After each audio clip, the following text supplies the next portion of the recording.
recognizing the fact that we have Bishop Dolan back here to give us a prayer, which is so great. So we're going to let him start out. Very good. Thank you.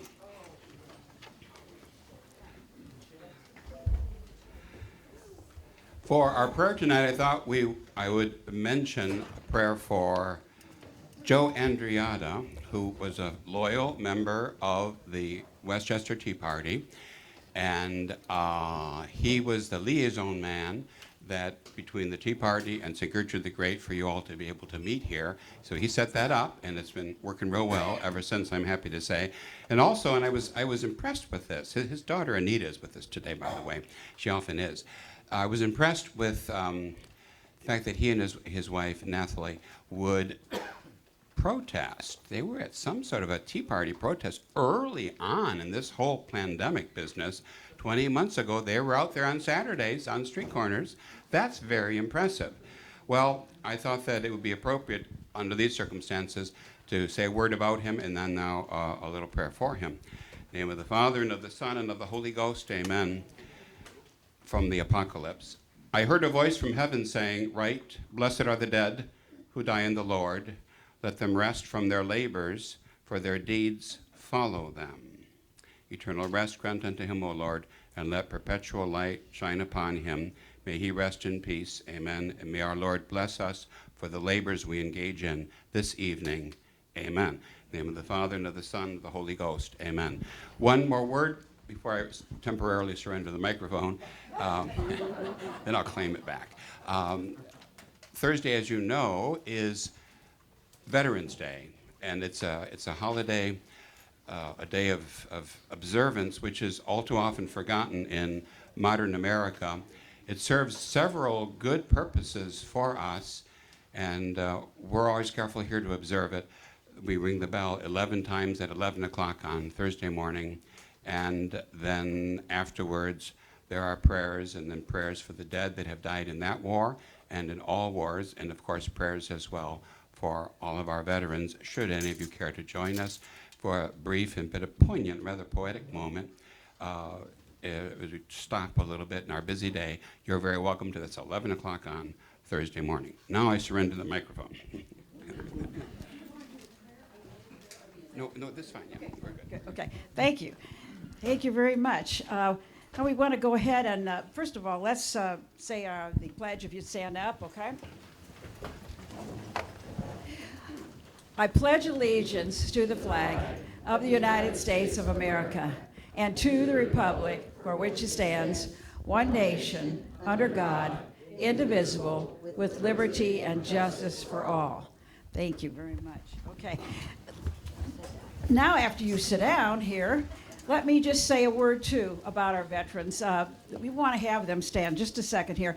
They've fought for our freedoms, you know, and risked their lives, whether or not we realized or appreciated it. Without their service, we would not have the freedom that we have now, which is fleeting, but I mean, they had nothing to do with that. So this is really such an important thing for us to remember our veterans. So we'd like to have them stand. All of you who have been in the service, whether or not.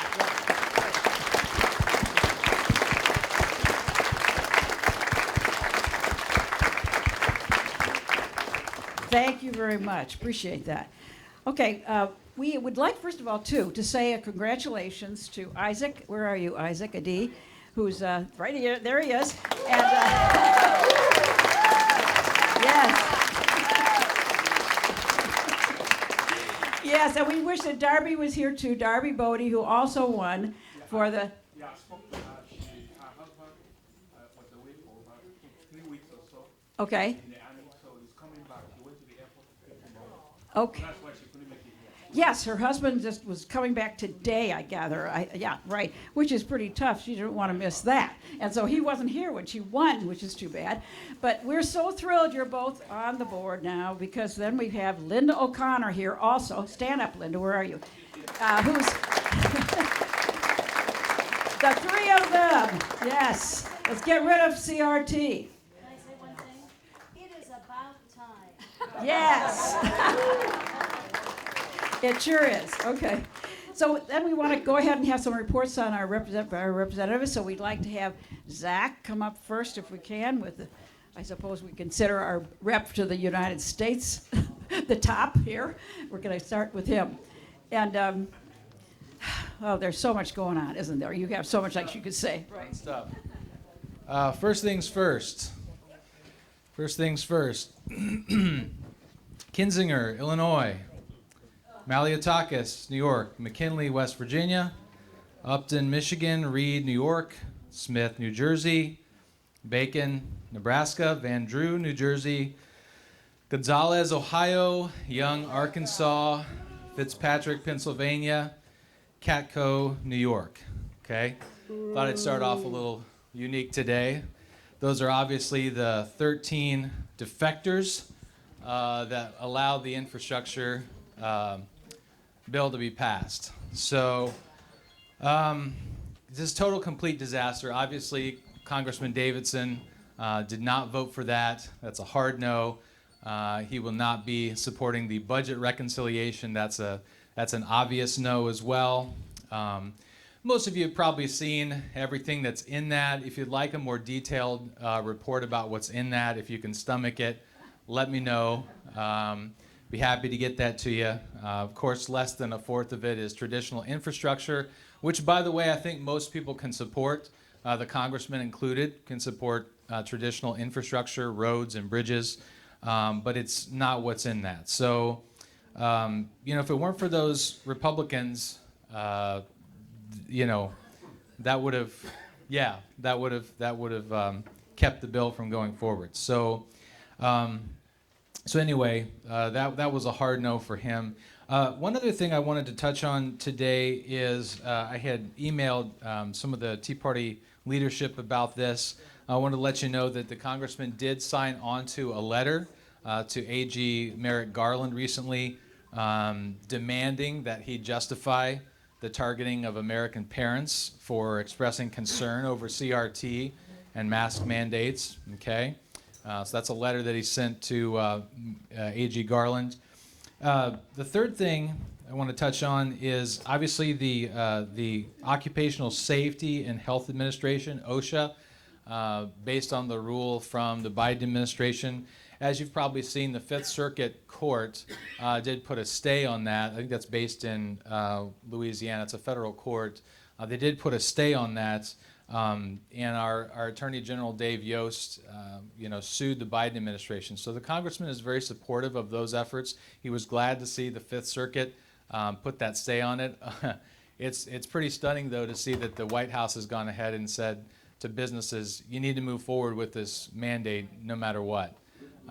So the blatant disregard for separation of powers is apparent there. So the congressman reintroduced the Drain the Swamp Act. This is a bill, Drain the Swamp Act, which would move most of the federal workforce out of the Metro DC area, make sure that we just get a better cross-representation of normal Americans that aren't in the swamp bubble that are working in the federal government. So about maybe 10% of the federal workforce would still remain in D.C. like the executive branch, obviously, and they're kind of absent most of the time anyway. But two more letters that the congressman signed. One to the Biden administration requesting an immediate suspension of vax mandates for Border Patrol agents, our Border Patrol agents, and secondly, requesting clarity on from the Biden administration on what the deal is with flying immigrants from the southern border to interior places inside the U.S. We want to know what in the world is going on with that. So there is a lot going on. The last thing, and then I'll yield. The last thing I want to mention is we are having an in-person town hall with the congressman. He'll be doing that. I know it's a long trip up to Troy, but it's going to be in Troy. We had it in Hamilton last time over the summer. We're going to be doing one in Troy. That's going to be on Monday, the 22nd. That's from 6 to 7 p.m. Doors open at 5:30. It is free to get in, but we do ask that you RSVP. So if you're interested in going to that Troy Town Hall, contact our Westchester office, 779-5400, 779-5400, or contact Cheris or me or somehow, and we'll get you registered. You can also find the information on the Davidson website. We would love to see you there. So thank you again for always being willing to listen to what's going on. I wondered what I would say tonight that could possibly be hopeful and helpful, but we're doing the best we can, and I'm so grateful to see all the efforts at the local level. Yes, sir. Hey, Zach, have they come out with redistricting maps for Warren yet? No, they're still debating that, and Rep. Gross might have better information on that than I. But no, last I heard they were still wrangling about that. I've seen a couple different models. I've seen a couple different drawings of it. It is interesting. If those hold true, they would have split up Butler County in one or two different ways, and would pit a couple existing Republicans against each other potentially. So stay tuned on that. Yes, ma'am. I may be wrong, but this mandate for vaccine providing, that was just a memo. He's never written an executive Right. order. It's a press release. It's a Right, press release. right. Right. What can we do? I mean, If we had Republicans that stand up, Yeah. or Davidson is, we would not be in this trouble. like, Well- what about people? I mean, they have, don't they have to get it right to get that out? So that Yeah. people can sue these Yeah, I will tell you what we've heard from some people in our district, thinking about people that are working in healthcare or education or wherever. They've called our office and asked what in the world they can do. In many cases, we are encouraged to see that some organizations are honoring exemptions or have honored exemptions. Not all of them. Not all of them. And so some people are having to make really gut-wrenching decisions for their families, decisions that they never should have to make ever. And so some are fighting it. So there are a lot of lawsuits going on. There's a lot of litigation that are going on from businesses. Some businesses are taking that to the courts. have the people to tell them, give it to me in writing.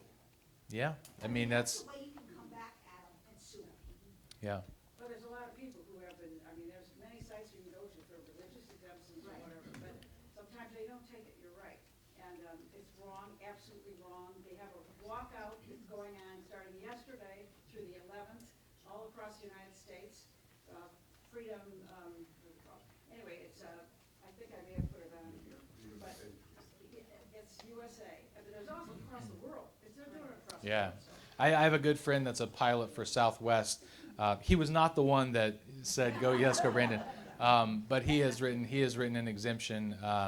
He drafted it, and it was a conscientious kind of a religious exemption. So This is so important. That's why I wanted this woman, not that the Bishop Dolan doesn't know a lot of stuff here, but she was really aware of all of this. Now, I'm going to have her, I hope she'll be able to come for the next meeting and then the following meeting, but she knows all of this stuff and can help you with some of this. And if we, so hopefully, we're going to act out enough. I mean, peacefully, but act out across the United States. People have got to do this. They've got to rise up. in mass, yeah, in mass. Thank you. So Thank you. I'm going to have to cut you off. Federal government is for those who have contracts with the federal government that put the pressure on them, the Right. vaccine mandate. yes, the contractors were part of that little thing too. Yeah. And the businesses, of course, the corporations, many of them are on board with this all. I mean, Yeah, it's woke global corporation. corporations. Yeah. Terrible. Yeah. Yep. What's that? They're what? They charge a fee if you get an Oh, exemption. yeah. It shouldn't even have to have an exemption. That's the trouble. Shouldn't have to have it. Okay, we've got Jennifer Gross, our representative. Yes, I bet it is, right, yes. Perfect segue into 248. 248, HB 248 is the bill. It does not die. If anyone tells you it's dead, it is not dead until December 31st, 2022. Thanks, you guys, for letting me speak. So, anybody heard of Arizona and the numbers there and Wendy Rogers? I am the only Ohio House representative that joined the letter to say that we need to decertify Arizona. No one else has done that. No one. And if I'm wrong, then I stood boldly but I don't believe that I am. We have some questions of many different areas where there was some improprieties going on with that.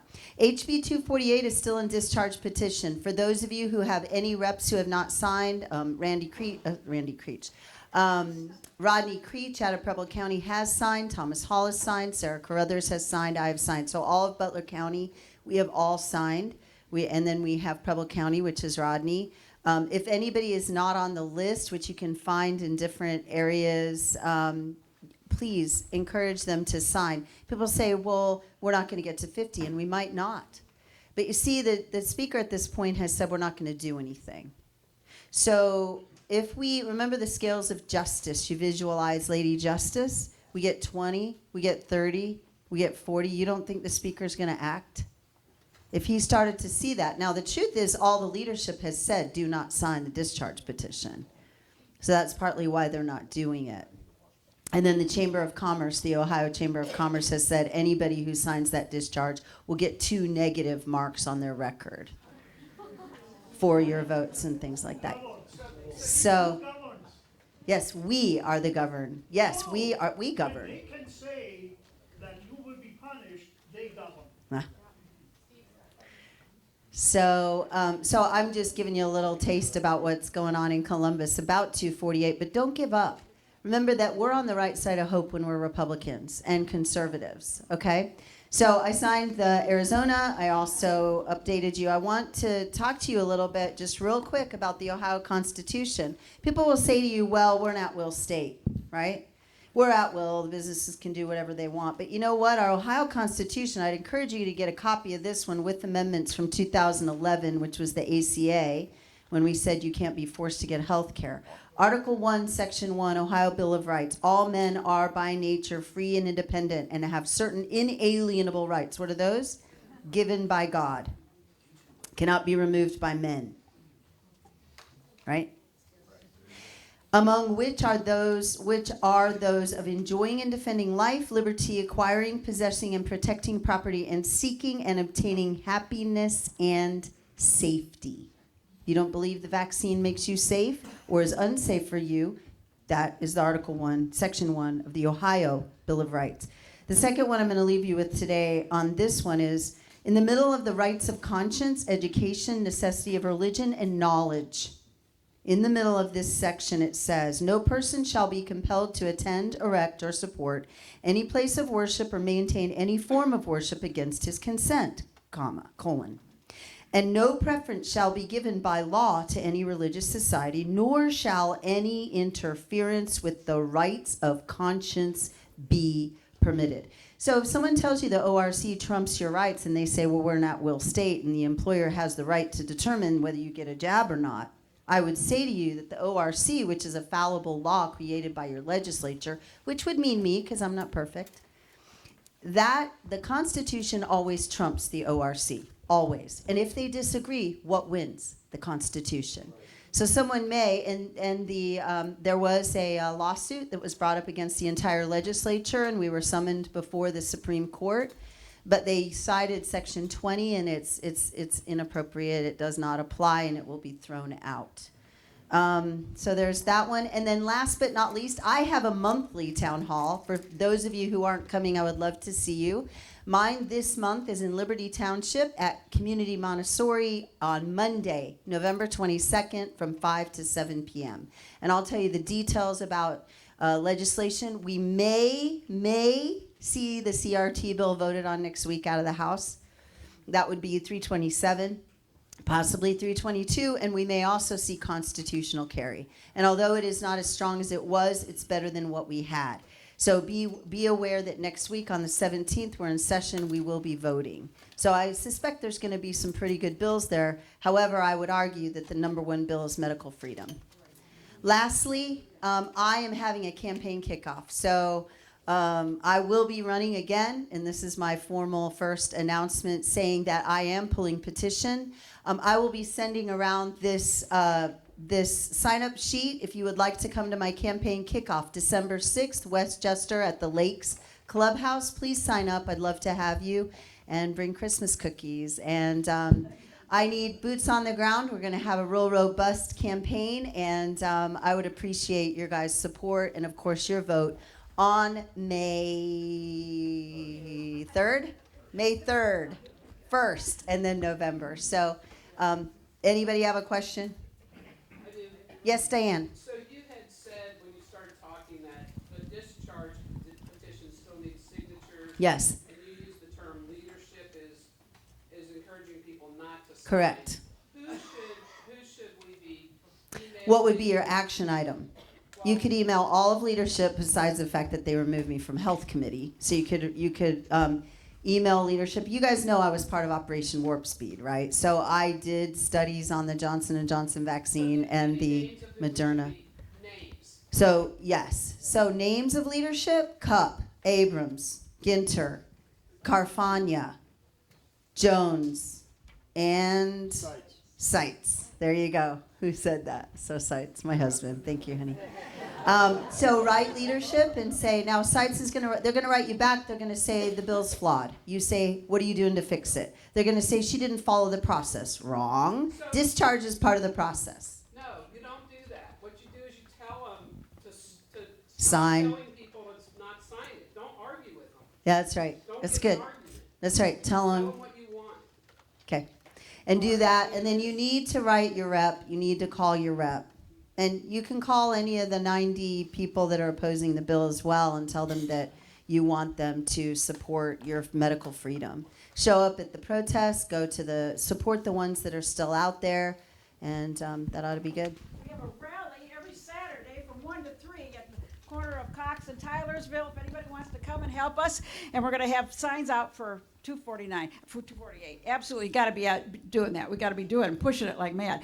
And you should go to the Facebook page of Vanessa Lucky, who has Save Ohio from Scott Lips, Representative Scott Lips. But also she's got stuff up there about sites. I mean, I'm finding out things about sites that are just, it's just amazing. The corruption is terrible.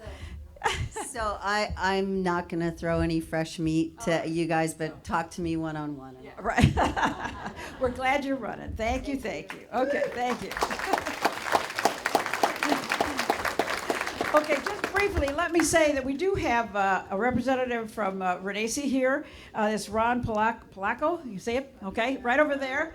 He's actually from New York, but he's here visiting, so he's going around and helping Redacy. Just want to mention that, and also I want to say Walt Davis is here, who's also on the state school board, but I'm not going to give him a chance to talk, darn it all, because we just have too many things going on. And the next thing we're going to move toward is Mark Weiler, who's got this interesting information about redistricting, which is something that's in the news, and I don't know whether you've seen that they're trying to get rid of Jim Jordan. So this was in the Inquirer. This was in the Inquirer this Sunday, supposedly. I don't get the Inquirer, but anyway, Pam got this, and it's telling you what's going on. So Mark's going to give you just a little bit of background here for 5 minutes. All I've been doing, if I'm not turning around, because I'm trying to drive this, right? And I'm eating donkey cookies and drinking tea right now, right? Yeah. Oh, sorry. So, just if you read some of it, through them, who we are, and where we're getting at. I showed the case from 2020 when Trump started this in the southern districts of New York. It went to the Supreme Court in New York. They shot it down. I believe all those were probably really left. They wanted a full count on this under public law. Though that count is now affecting wherever they load these folks around the United States. It's affecting your vote. That's what it's doing, and Virginia won it. This can be done. They didn't gerrymander, they won it. So I talked to Chief Counsel at DeWine's office today, and he said, what are you gonna do? I said, you're gonna get to know who we are. This is a conservative group, they drive the votes, okay, and that's how it is. And what can we do? Well, the representative just brought up the Constitution of 1851. We can ballot initiative and change it. Trump started it, we can finish it. That's right. That's what you do. We drive an initiative for that change. I don't know all the parts of that, what's involved, but this is really, if you read that first slide, I'll just go back to that one, because I can get this out to to anybody. If you read the briefs from the, if we had a lawyer in here, they can describe this better than I can on chilling. So does everybody like to have their First Amendment rights taken away and you give it up? Not that, oh, we shouldn't be humane, not love our neighbors. This is what we're doing here. We're giving them rights. They want to vote. They left the countries and they want to vote and help us out. We've seen this. We've seen it other ways in New Jersey and in Virginia. This is the outcome of that court. Chilling. I'm going to tell you what chilling means. It's a legal term, and it deals with the First Amendment. Chilling effect. The First Amendment Encyclopedia. Let's see if I can find it better.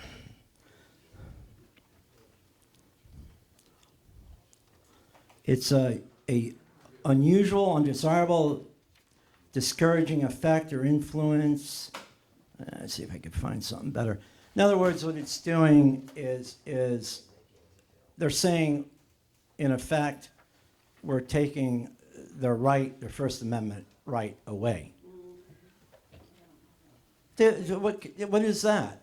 So when you can't, you're voting and you can't express it. What about our kids? I said that on one slide. I just don't want to hold up more time.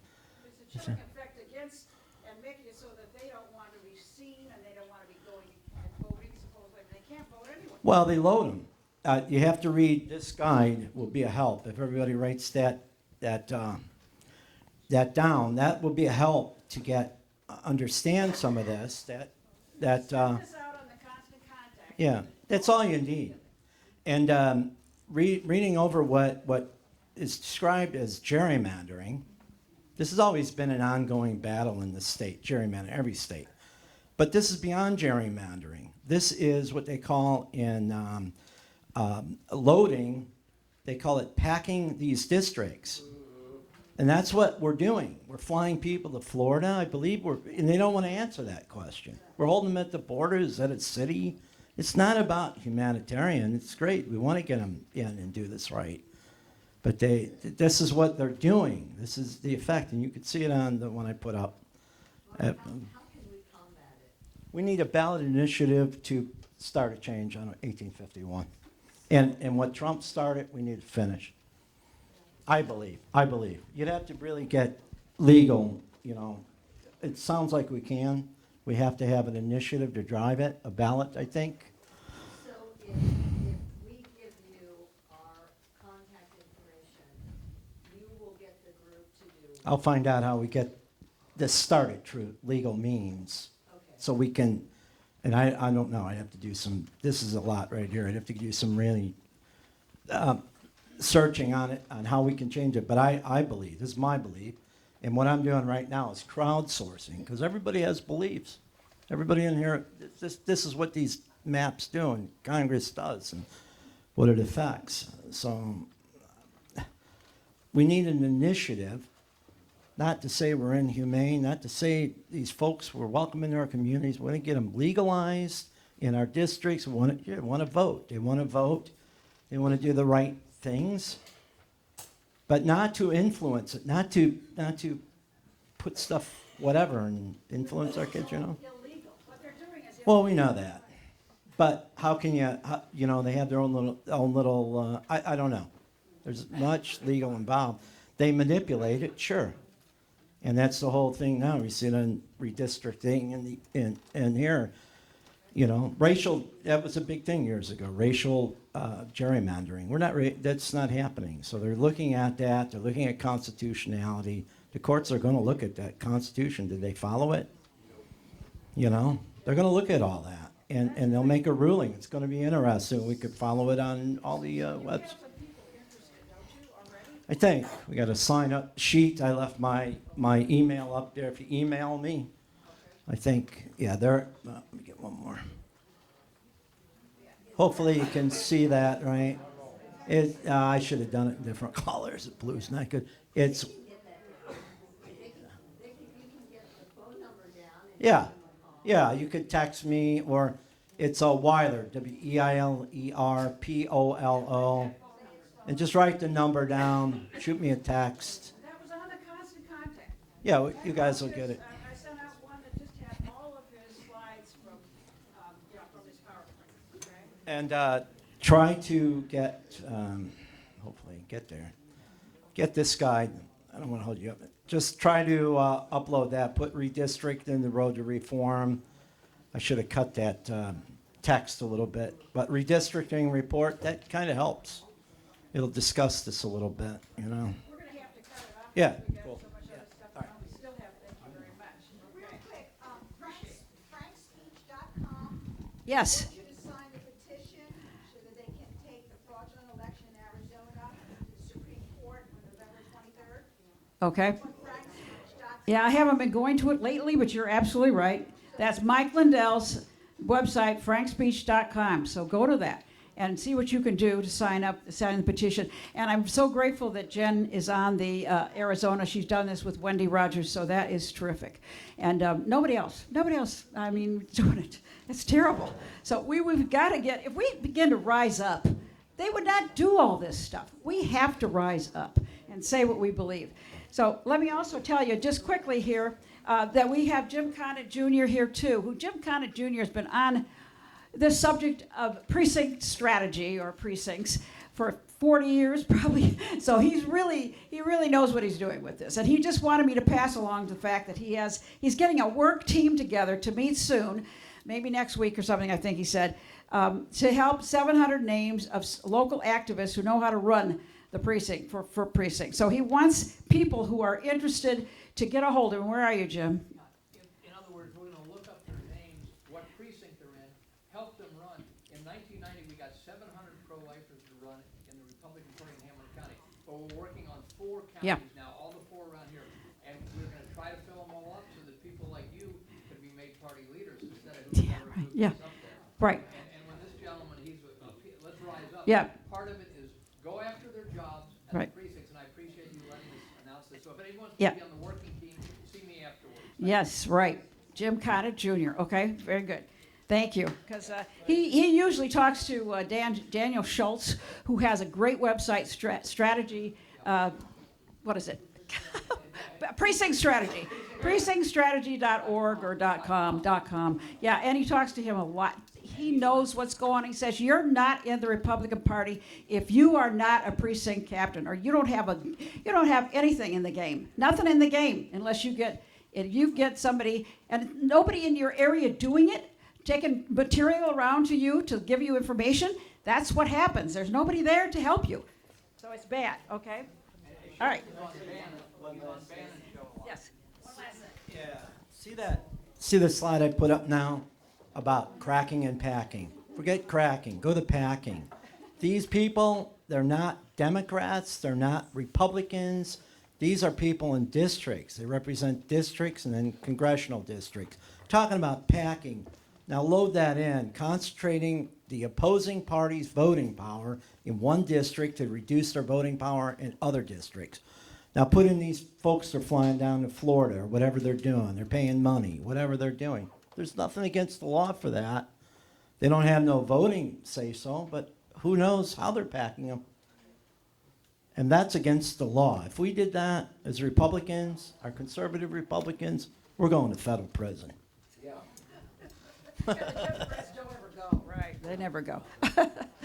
Okay. That's Obama and Eric Holder are top of the line. Oh, absolutely. Well, it's just everybody, all down the line. So the next thing we wanted to say before we get the bishop up here is to tell you about the flyers that you have on your chair. So there's 2 flyers, one on critical race theory that our great member Jerry Dukowski did almost herself. We worked on it, but she did the final stuff. And she does have something wrong. Let me just tell you, it's okay, but it's on the back of it. On the back of it, which is the back here. Here, wait. It says CRT everywhere. This at the top says that the National Education Association, NEA, they're terrible, communist outfit, but they passed Resolution 10. Now, I think what she meant, I could look that up and I can't find anything. I don't think Jerry meant that. What she meant was the state school board passed Resolution 20. Resolution 20 has been rescinded. They did that. Walt will tell you they did that just recently, and they got another resolution that takes over for that. So it's good. We've got the school board, and the chairman has resigned, and has another person who is really bad too has resigned. So we've made headway because Walt is a conservative, and he just got on there recently, and it's making a big difference with the people that are on there. So just want you to be aware of that. And that's the only thing that's wrong, and nobody's going to probably pay attention to it anyway. The rest of it's all true. And the other one that we want to pass out is the one on vaccinations for children. That is horrific, horrific. I don't know whether you realize how bad this is. This is terrible. If you go to American Frontline Doctor and you look at the stats that they have on, there's no reason, absolutely no reason. I put it up on our Facebook page, 14 reasons or flags that you go back to that article, American Frontline Doctors, and they'll tell you how bad this is. They're going to be 20% of these kids could be dead in 2 years. 20% in 2 years. 50% could be dead in 5 years, because it's that bad. This affects their immune system. I mean, it's doing it to everybody. But here they're trying to give them a third of the shot of this shot. I don't know what they're doing. Whether they're this new Pfizer one that's a drug that's not even available in the United States. They're talking about giving them a third of that shot, but they've already started. I mean, they say they've approved it. It's emergency only. It's not approved. But these parents don't know what's going on. I'm telling you, they just don't understand, and they're ready and willing to give it to their kids. So I'm just hoping that, I don't think this is strong enough personally, this one what they were doing. But if we roll these together, and we've got them in boxes over there to give out to you, we put them in sacks of like 10 or 15, 20, and if you'd be willing to just even put them on the mailbox, we set it on there, leave it on their mailbox, and you could, we told you that you could only do it a certain way. You can't put it in it, and you can't put it on top of it or whatever, but you can attach it in ways. And then if you want to go door to door and talk to them, that would be even better, of course, naturally. We're just saying. Yes, Pam? You are not allowed by law to put anything onto the mailbox or Yeah. inside the mailbox. Yes. So what you have to do is be creative. You go along, you look at the mailbox post, and you figure out how you're going to get it onto the post. In some cases, you can get it around the top, and then it'll come to a peak or something. You put the rubber bands on it. We put the rubber bands together. Yep. And take some with you. Yep. Because you'll need them so you can figure stuff out. Now, We've done it.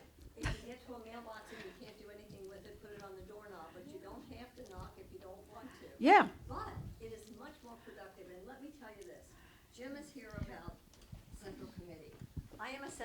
Thank you. I am a Central Committee person, and I have been doing this is probably my 10th, it must be around my 10th year. But anyway, we go door to door.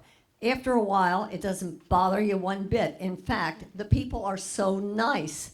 They usually say, thank you so much for what you're doing. Now, if you want to get into a precinct and become a precinct chair, this is what you do. You take one of our precincts. We give you enough to do the precinct, get a friend to help you, go around and tell the people you're going to run for precinct chair, and tell them about this. It's important for you to take the information to the people. At the polls, I'm just going to do this really fast, I promise, Bishop. At the polls, a woman said to me, did you send out letters this year the way you usually do? And I said, oh, yeah. And I said, well, I go door to door, too, but where do you live? And she said, Westchester Road.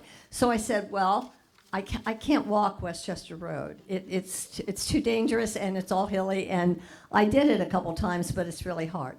So I don't do Westchester Road, I send letters. And she said, well, my friend called me and said she wanted my letter because every time you send one, I give it to my friend because nobody sends one to her. Her precinct chair doesn't do anything. So if you plan to be a precinct chair, be prepared to work. You have a job to do to get information out to the people before elections, et cetera, et cetera. Okay, but this gives you a really good opportunity to meet people and to get them to vote for you next year, and it'll be early in the year. Just, sorry, I did take too much time. Yes, you took too much time.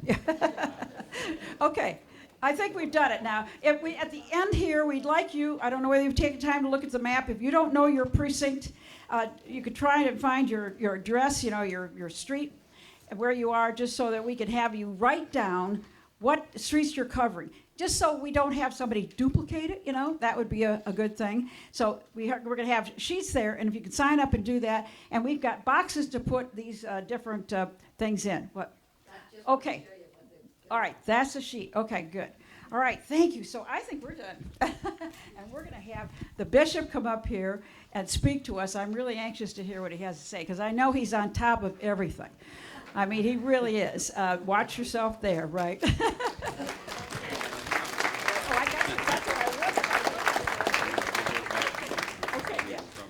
Thank you. Thank you very much. Well, I think actually this is turning out to be a very good Tea Party meeting. One of the things that I wanted to urge you is always to have, when you have to make good use of these meetings, that you have to remember what the myth or the story is of the Tea Party, right? And on some level, you have to be ready to dress up like Indians and go out to the Boston Harbor and do something to the tea shipment. You have to have a little bit of that spirit. And I feel a little bit of, from our estimated ladies, from Pam and from Cheris in particular, I feel a little bit of that spirit, and that's what we need. You can't just be content with the minutiae of Republican and local politics. There's got to be always, there has to be, forgive the illusion, an elephant in the room. A big old kind of a thing, and something that most people want to ignore, but you can't ignore because you know this is the reality. I want to draw your attention to some of these realities tonight, and to urge you always to make good use for this time, and to be on fire. We have to be on fire on the one hand, and on the other hand, we have to be organized, and we have to go about these things in a good way. Because things are not what they seem to be. Everybody rejoiced last week, I'm sure, with the election news locally, and congratulations to our own who were elected to the school board. That's wonderful news. And then also on a national basis, and many people, of course, looked to Virginia, and they liked what they saw because it seemed that what we were getting into was the fulfillment of the motto of the state on their state seal, Sic Semper Tyrannis. That's how you're going to treat tyrants, always. That's how it ought to be. Then, over the last few weeks, if that was good news, over the last few weeks, but the news is not what it seems to be. We're facing, and naturally we groan and complain, and we know what's going on with these artificially caused shortages with empty shelves and shipping containers floating someplace off in the ocean. And we know it's a little bit between inconvenience and maybe the foretaste of what life will be if, God forbid, this republic becomes a communist tyranny. It is a sign. However, I think it is most of all a sign of something. It points to something else. It serves, somebody said, and it's a fair point to make, it serves as a reminder to us what's happened to all of us in the matter of the Chinese goods, the trade imbalance. I remember the day when I wouldn't have dared to purchase and bring into this church or the church hall anything that bore that little sign, made in China. You just didn't do that. And we had the Cherises and the Pams of that era who have now gone on to their reward to make sure that you never did. If you knew it was good for you, you wouldn't. And now all of a sudden, everything is made in China. And you know that it's made in China too by the fact that it doesn't work. That's another story. However, I read this too, this is a cute thing, that the Chinese letter, which they use for the word crisis, is also used for the word opportunity. And that may be a little bit too Pollyannish, but there could be something indeed to that. Not for them, they're doing real well on their own, but for us. What is happening with the shelves and the services in our country, canceled flights, for example, when on days in which the weather was perfectly fine. One of our priests was delayed and had to miss Mass in one of his mission locations simply because of employees, in this case Southwest pilots, revolting against the forced death shot. They refused. These things are being imposed on us, and that's the point. But you can't maintain a sense of emergency, of tragedy at all times. No, nobody could do that. No human being could maintain it. But that has to be in the back of your mind. That has to be on the screen, at least one corner. This is the work of the rulers of the world, of this darkness. Whoever those rulers are, we don't really know. I mean, I can tell you that the Pope is a communist, and if Biden were a compos mentis, pardon the Latin, then he would qualify as a communist too, except he's not. Lord only, we don't really know who really is running the country. It certainly is not Biden or a sidekick, that's for sure. But that's the reality. So thank God, Charis mentioned that rumor or talk, discussion about cutting out, maintaining some sort of in effect, a general strike. That's what they do in Europe. The French are very, very good at having general strikes, and they seem to work. Protests don't work, but that works. Why does that work? It works because the bottom line for everybody always is money. Marx had a point when he talked about economic determinism of history. It's all about money at the end of the day. So the owners of Southwest Airlines backed down because they lost their pilots and they lost their income, and they want to build up again now. They don't want to lose it. Somebody's making money right now today, of course, since the pandemic. The interesting stat, the workers worldwide have lost $3.7 trillion.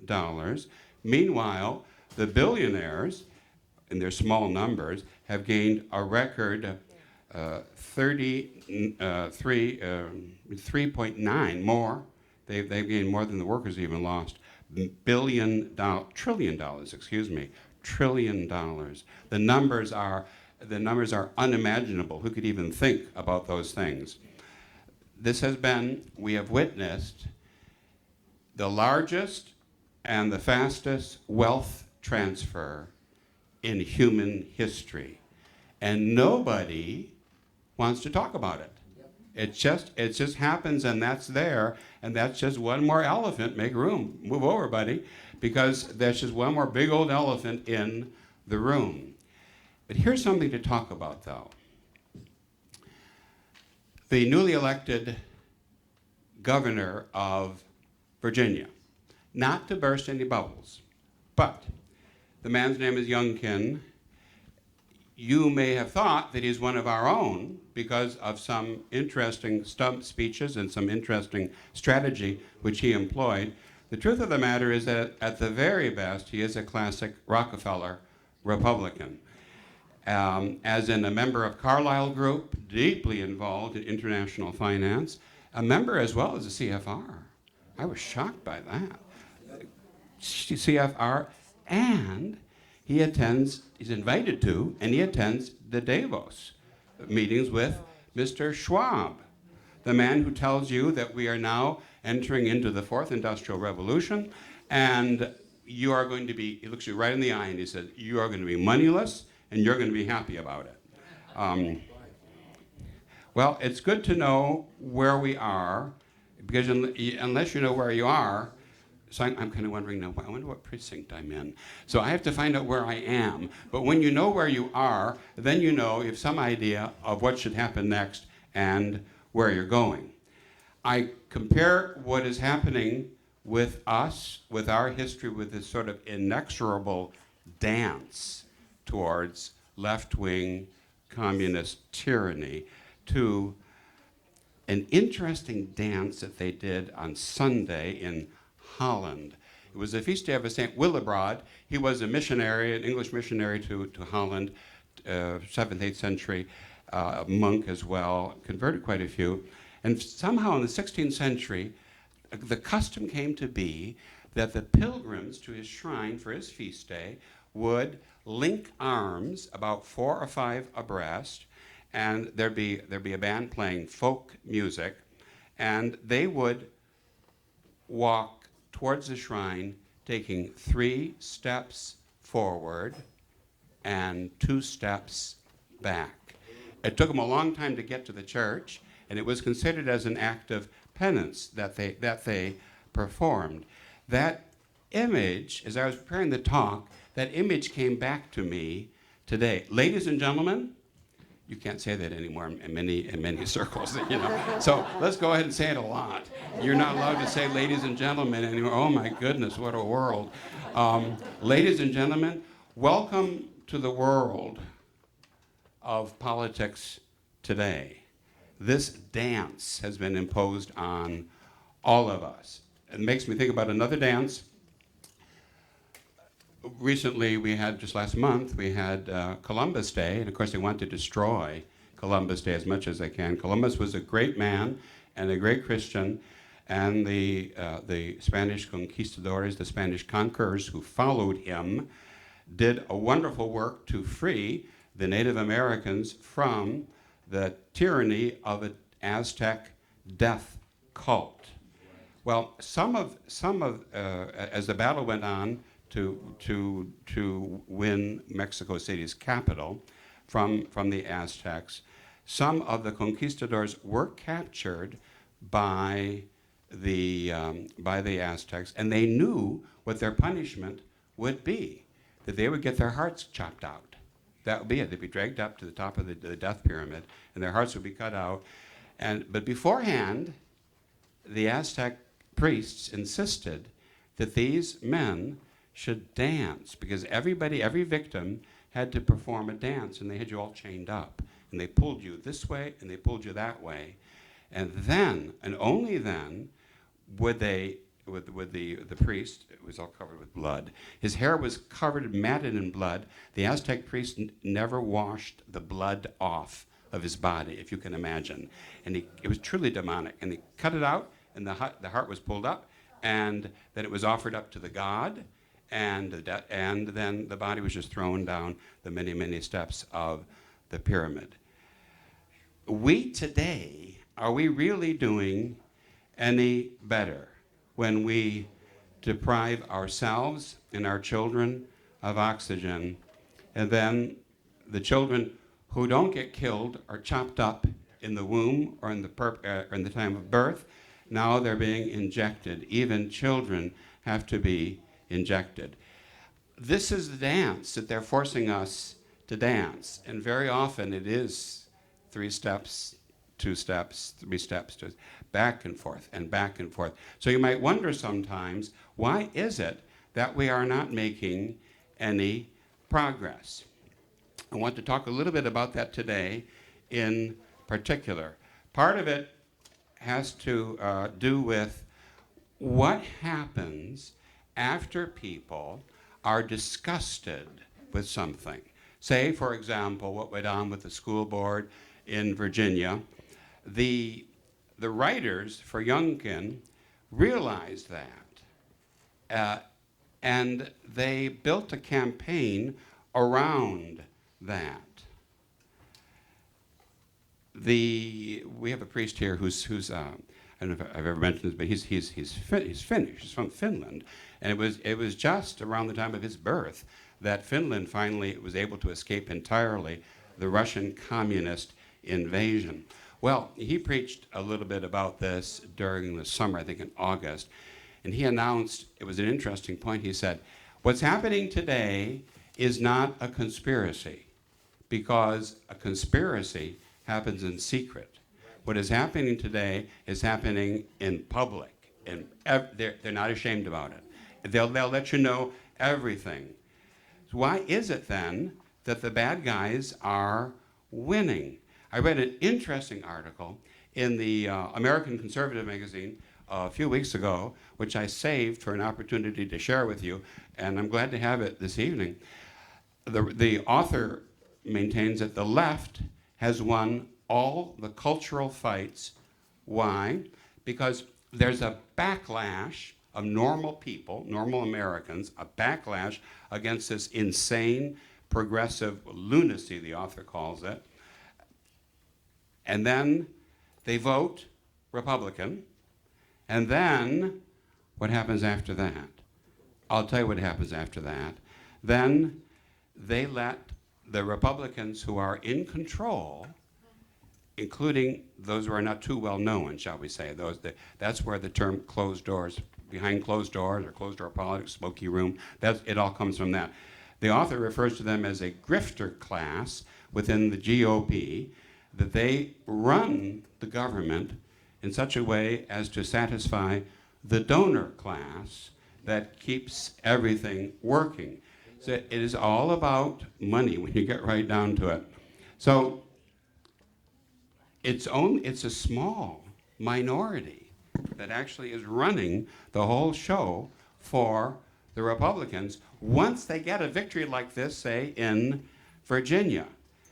And that small minority, they get to decide what's going to be done. Sometimes, we Catholics, we call the last book of the Bible the Apocalypse, not the Revelations, but the Apocalypse. And Apocalypse, of course, means the unveiling.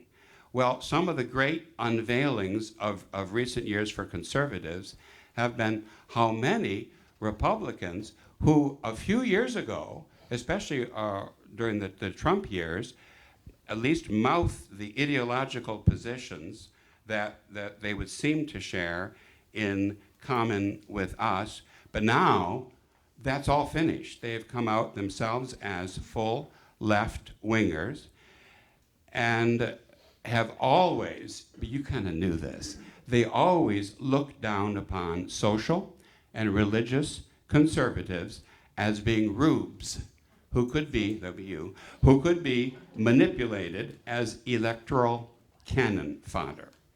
Conservatives might have won big this week, my author says, but unless they can understand and put into effect the truth, what's the truth? Personnel is policy. Then they are going to watch the left end up winning in the long run. This is what did in Trump. He surrounded himself with the monsters from the swamp. And I'm sorry that he did, but there you have it. And then you saw, and he was betrayed by them, terribly betrayed by them. But he surrounded himself with those people. You need the personnel. Therefore, to insist on that, to work on that, to underline these truths, is to do a tremendous amount of good. The left wins because there's no follow-up from right-thinking Americans when the left does something particularly crazy. There's a reaction, and then they just go about their way. Remember, the idea for many, many a politician is, and for many sort of a middle-of-the-road kind of person who would never think of coming to a meeting like this, is just to kind of, let's just all be kind of nice and be polite, and everything will be fine. And then that's what the ruling class wants to hear, and you mustn't let them get away with that. So you should be aware, you are, of what is really happening today. All of this started, I made a study of it myself, all of this started a long, long time ago. The more you know about our history, including the recent history of the work of the conspiracy, the better informed you will be. Cardinal Newman wrote a famous hymn called Lead Kindly Light. And in that hymn, he was at a low point in his life. He said, I do not ask to see the distant scene. One step is enough for me. Now, nobody could ask to see the distant scene, but everybody needs to know what has happened in the past, including in the recent past and the history of our country. If you see the picture, then you have some sense of this conspiracy.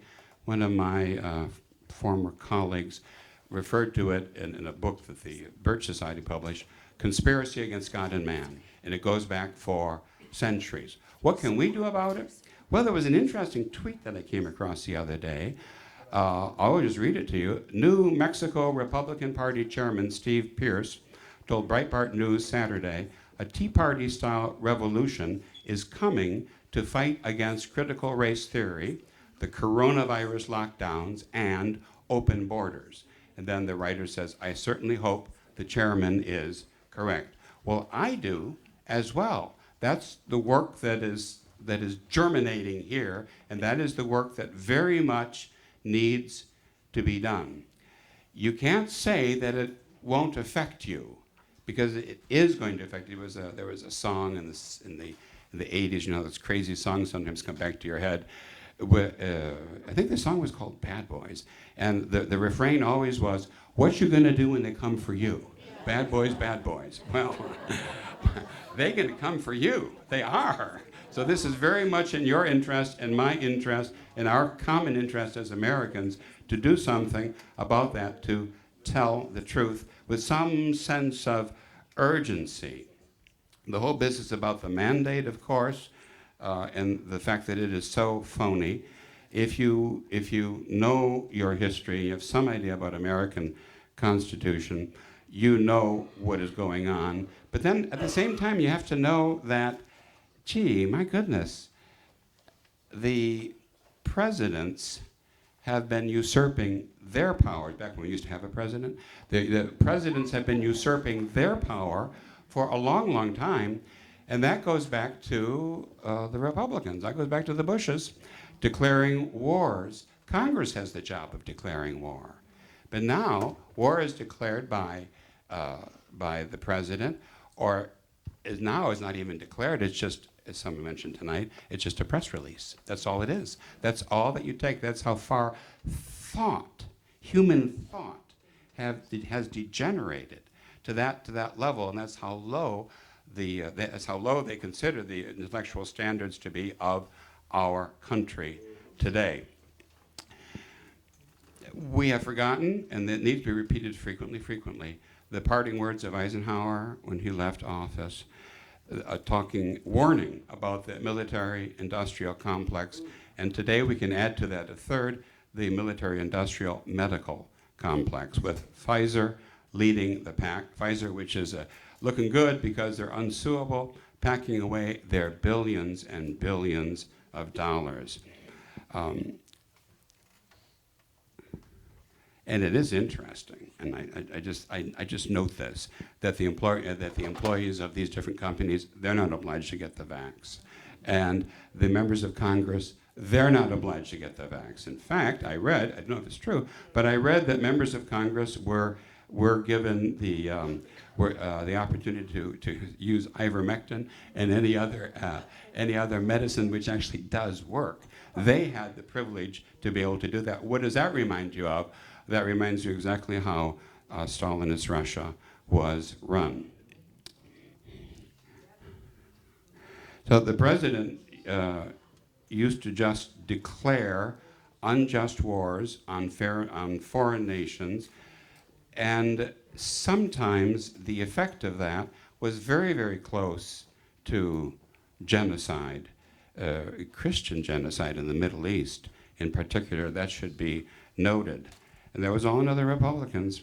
And with the vax, you have the violation of the Geneva Convention itself, as well as basic principles of Christian morality. And it is then a war which they have declared on us. So you have to prepare yourself for war. You don't remember what it was like to live in a war. Probably none of us do, but you made a lot of sacrifices. The people then, there's an older man in the church, comes to the 7:30 Mass, and he wrote a little reminiscence. He's in his late 80s now. He wrote a reminiscence for me of what it was like growing up during World War II. It was very interesting. There was that sense everybody was united, and they were all working together, and everybody was making sacrifices for victory.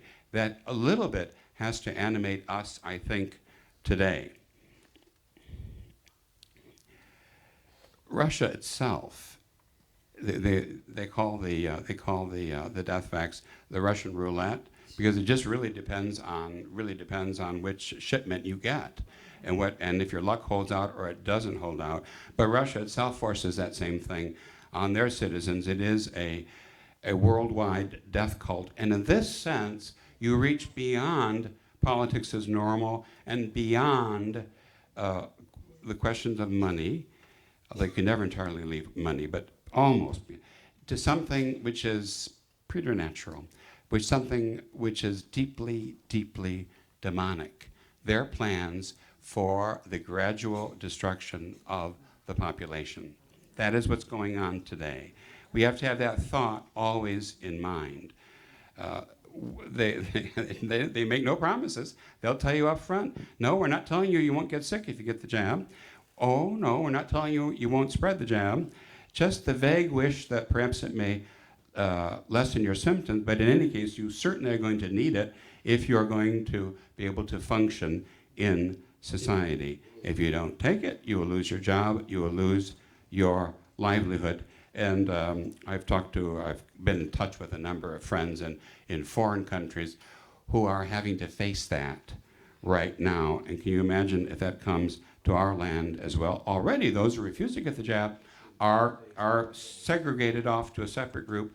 And one day, as they're doing now in Australia, one day we'll be packed off then to the concentration camps. In fighting this revolution, you're rightly concerned about education, and you had that whole that monthly meeting set aside to listen to the different candidates for the school board. It is interesting to note, and I say this just in passing with a sense of nostalgia, that the people of old actually were educated. They were educated when they graduated from 8th grade. Far, far more educated than our high school, I bow my head to Lakota, but far more than Lakota can turn anybody out today, or even the colleges or the universities can turn them out today. I read an interesting article about that in Harper's Magazine, about probably 15, 20 years ago, which really struck me.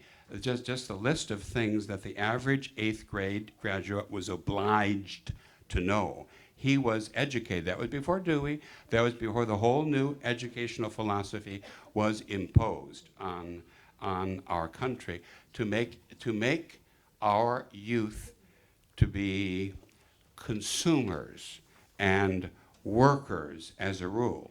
As a matter of fact, one of the for some, it was the major objection on their part against the new governor of Virginia, is that he was very much in favor of charter schools, which are directly run by the government and have no local board to have any say in it. And that is so as to promote this new idea of education that while there always be a special managerial class, generally speaking, everyone else is going to be trained at a very, very low level, and they're trained in a particular sense, not to know history, and not to think.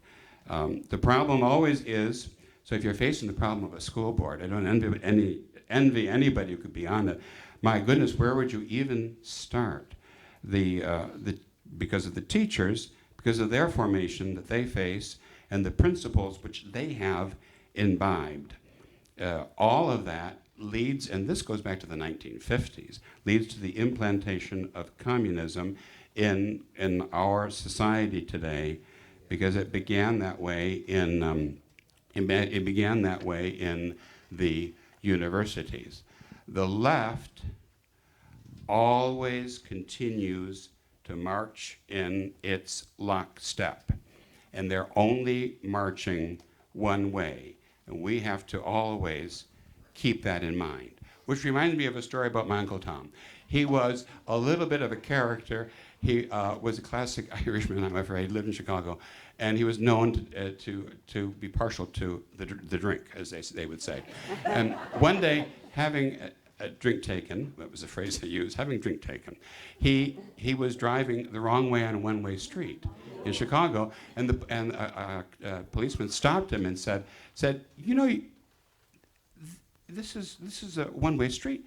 You're going the wrong way. And he looked at him and he said, I'm only going one way.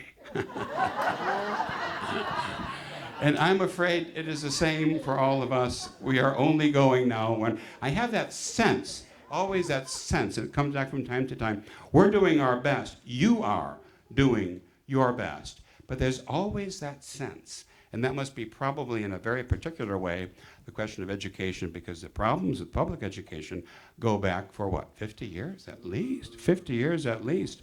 And for them to be dealt with today would not be an easy task. But the real destruction, remember Dan Quayle said, you know, a mind is a horrible thing to waste. Well, he was right. It is a horrible thing to waste, and minds are being wasted today. But more than that, we're not just a body and a mind. We have an immortal soul. And the idea that somebody, and they do, wants our soul as well as our body and our DNA and everything else in between, that is truly distressing. You get that with communism. After I spoke to you, it was 10 months ago now, about the history, a little bit about the history of communism, I came across a fascinating article by an Englishman, Theodore Dalrymple is his name, how that communism, according to him, did more than just attack their enemies and promote their view of how society should be organized and governed. Communism deliberately chose doctrines which were so ridiculous as to humiliate and disorient the population so they would have no spirit anymore. That's what we're seeing today. I can't exactly recommend the book 1984 because it has some not so good scenes in it, but nevertheless, it is a book which is correctly quoted all of the time. Winston, one of the characters in the book, defines freedom. How does he define freedom? He says freedom is being able to say that 4 and 4 equal 8. There you have it. That's the reality of Lakota. That's the reality of the public school. That's the reality of public talk. That's the reality of education and of entertainment and, sad to say, of religion, too. 2 and 2 does not make 4 anymore. And you're not allowed to say that. If you do, then you're a racist, et cetera, et cetera, et cetera, and you have to be dragged out and humiliated, and look at the critical race theory as a good example of that. That's what they want, sort of a soul genocide. They want to suck out, to siphon out your own immortal soul, like some poor little baby pulled out of the womb. Abortion, the terrible crime against nature, surely there's a punishment which comes upon our country because of all the abortions, the reality that we face. For how many years has that gone on?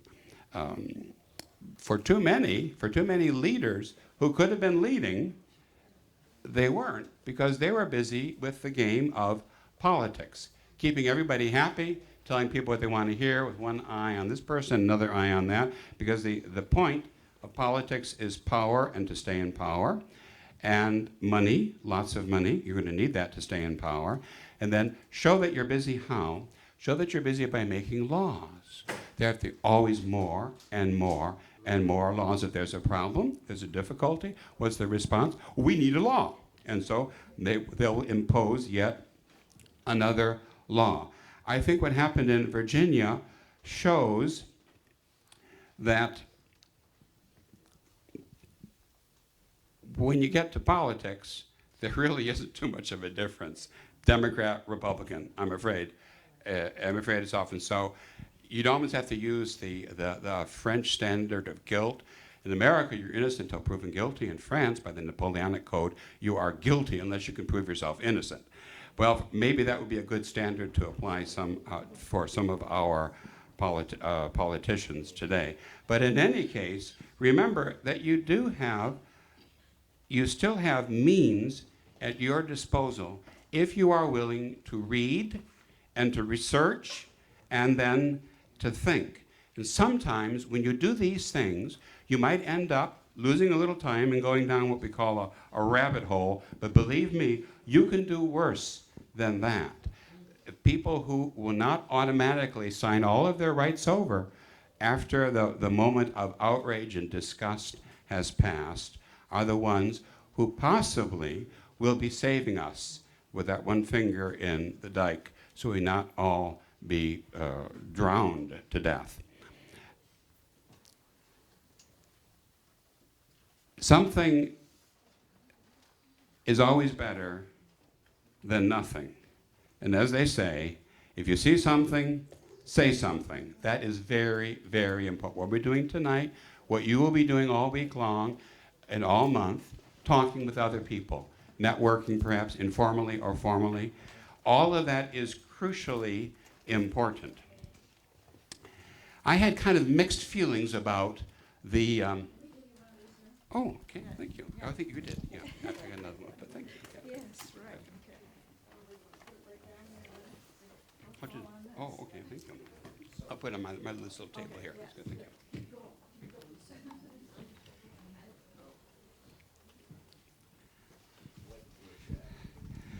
I had mixed feelings about the last two monthly meetings with the candidates for the school board and the candidates for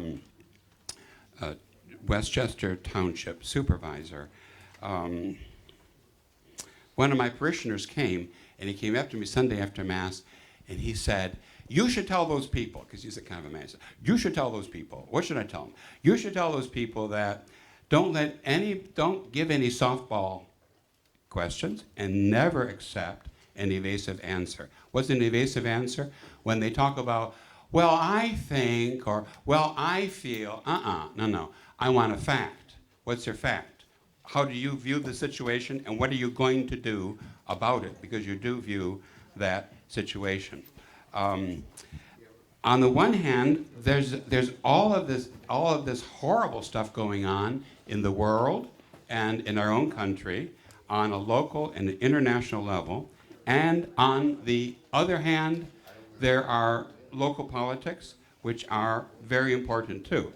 As a Catholic, I believe in the principle of subsidiarity. Subsidiarity says that problems should be handled on the lowest level possible. You don't kick it upstairs. You don't look to the state government. You don't look to the national government if you can handle it on a local level. So in that sense, it is a good use of your time to be concerned about these things.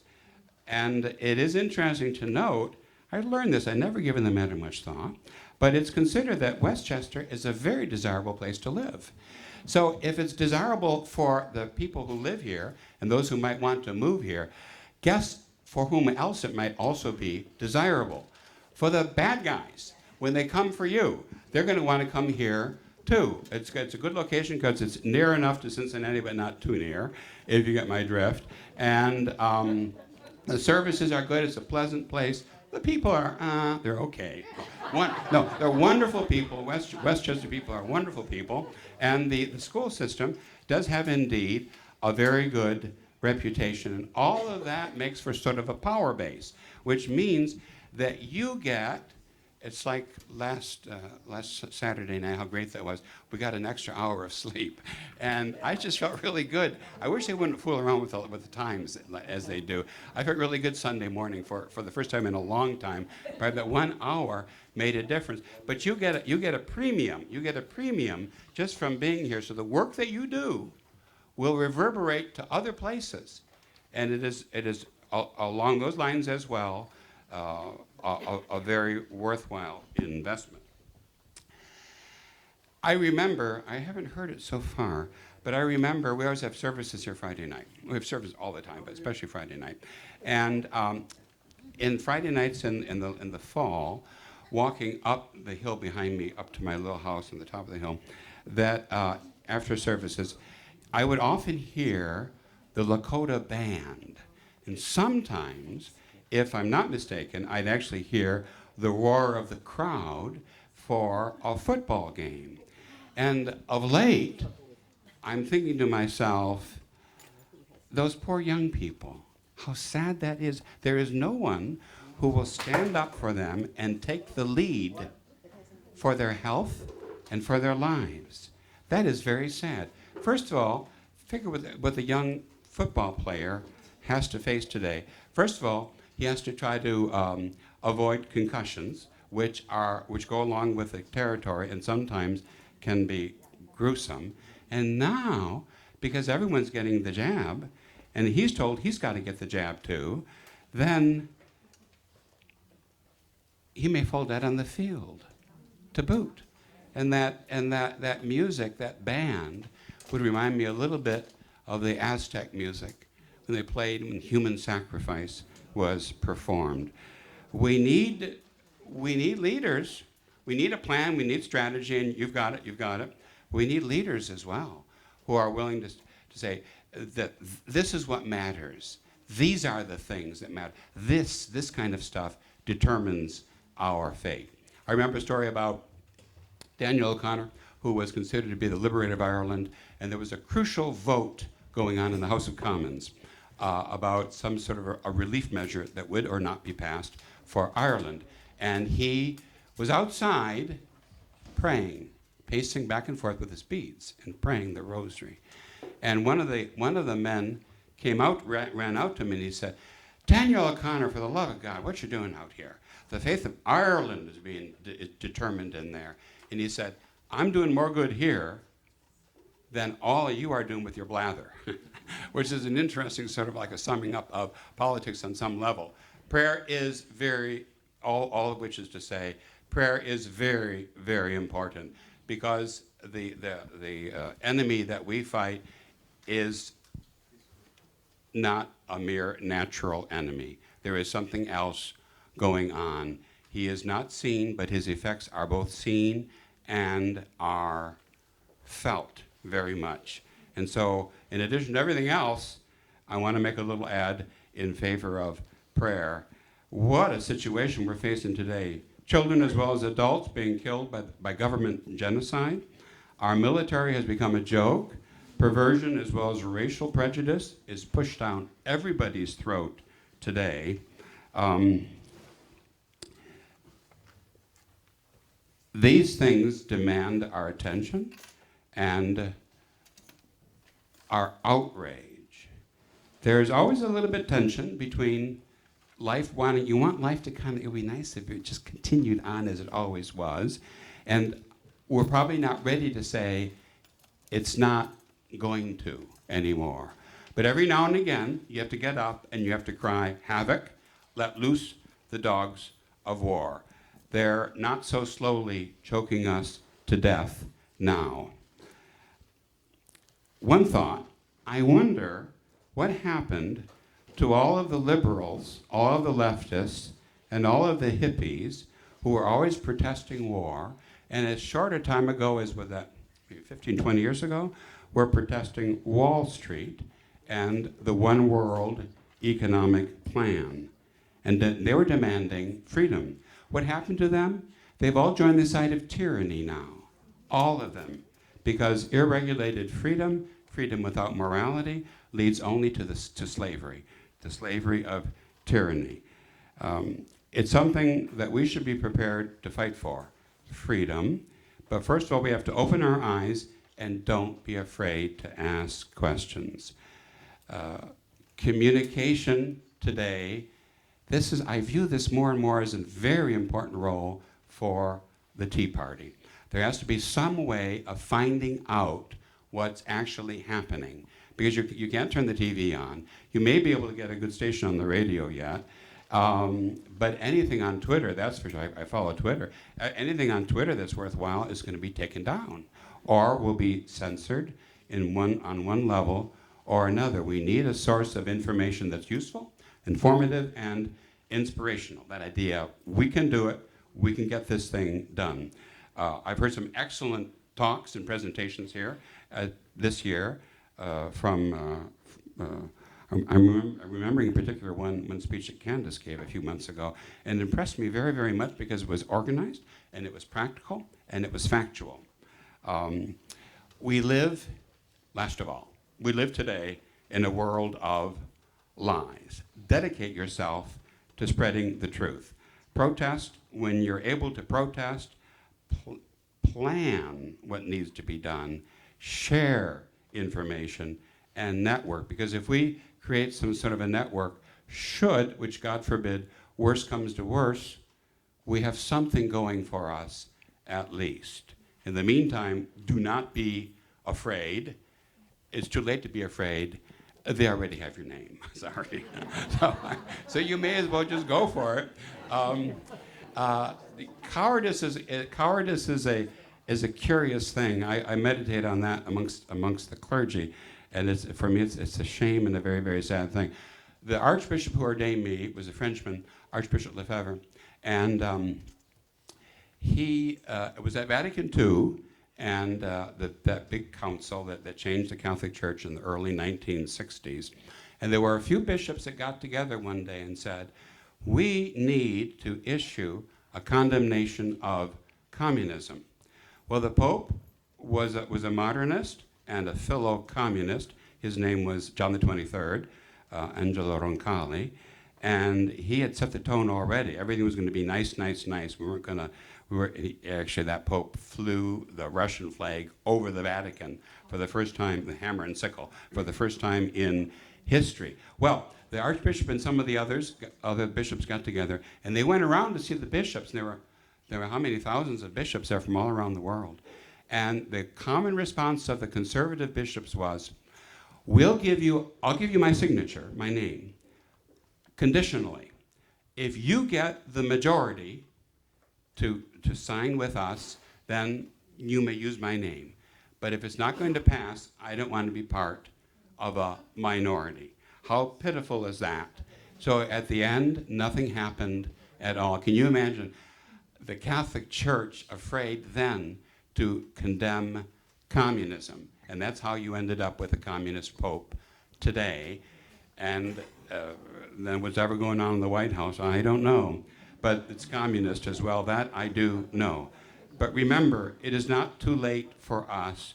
Again, I stress, something always makes a difference. You never know. Speak up. Please remember your Tea Party name. You got to be protesters, for goodness sake. Don't take that little, tiny, tepid tea taste. No, absolutely not. Don't be always polite, and don't always play it by the rules, because you know what? The bad guy doesn't. So sometimes you have to show a lot of spirit and a lot of courage. If the founding fathers had been timid, if they considered themselves bound by all of the party rules, let me tell you this, our country today would be already communist, because we would have been part of the British Commonwealth, and all of those nations have gone communist. Canada, New Zealand, Australia, they've all gone communist now. That is the sad heritage of it. But thank God they are willing to risk life and liberty. They're willing to risk their good name and their property for something that they believed in. So every time when the Tea Party meets, well, we have to fire up the teapot. We got to turn the fire up high under the teapot and let it whistle. And don't be afraid to let it whistle. And I thank you very much for your time and your courteous attention.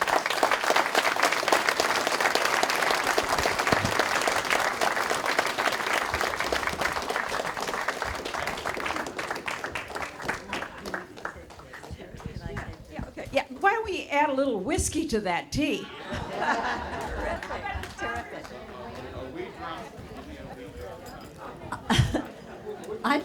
I'd like to suggest that everybody here knows 10 people. We would like for you to take at least 10 of these flyers and be out there protesting with the flyers that you take and that you pass around. We want to get our message across. We ask you to pass them out, and we ask you to come to the rallies on Saturdays at Cox and Tylersville, beginning at 1 and going till 3. You can come for any part of that time, come from 1 to 2 1:30 to 2:30, 2 to 3, whatever you like. We have had rallies right before Trump was elected, and we had like 30 to 50 people there. We have big groups, and it's a lot of fun. I always think I don't want to go, but once I get there, it's really fun. I'm glad I did. Please take the bags, take the responsibility for getting those bags out, and join us in this protest. Thank you.